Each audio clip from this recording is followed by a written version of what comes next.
മേഖല archives Malabar Christian college എന്നിവരുടെ സംയുക്താഭിമുഖ്യത്തിൽ പുരാരേഖ പ്രദർശനം സംഘടിപ്പിച്ചു. നിരവധി പേർ പ്രദർശനം കാണാനെത്തി. 1890-ൽ ടൌൺഹാൾ നിർമ്മാണം സംബന്ധിച്ച് പുറത്തിറക്കിയ രേഖ, 1890-ലെ കലാപത്തിൽ പങ്കെടുത്തവരുടെ പേര് വിവരങ്ങൾ, കോഴിക്കോട് തുറമുഖത്തെക്കുറിച്ചുള്ള രേഖകൾ തുടങ്ങിയവയാണ് പ്രദർശനത്തിൽ ഒരുക്കിയിരിക്കുന്നത്. പ്രദർശനത്തെക്കുറിച്ച് ക്രിസ്ത്യൻ കോളേജ് ചരിത്ര വിഭാഗം മേധാവി ഡോക്ടർ ഫ്രെഡറിക് സുനിൽകുമാർ.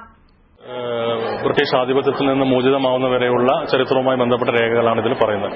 ഇതിൽ ഏറ്റവും പുരാതനമായ പഴക്കം ചെന്ന രേഖ 1779 കോൺസ്റ്റാന്റിനോപ്പിൾ ചക്രവർത്തി അറക്കൽ ബീവിക്ക് അയച്ച ഒരു കത്തിന്റെ പകർപ്പുണ്ട്.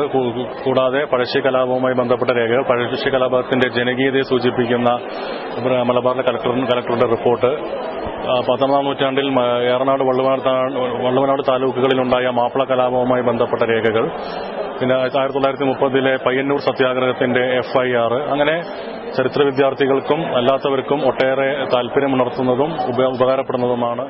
നിരവധി പേർ പ്രദർശനം കാണാനെത്തി. News bureau, Kozhikode.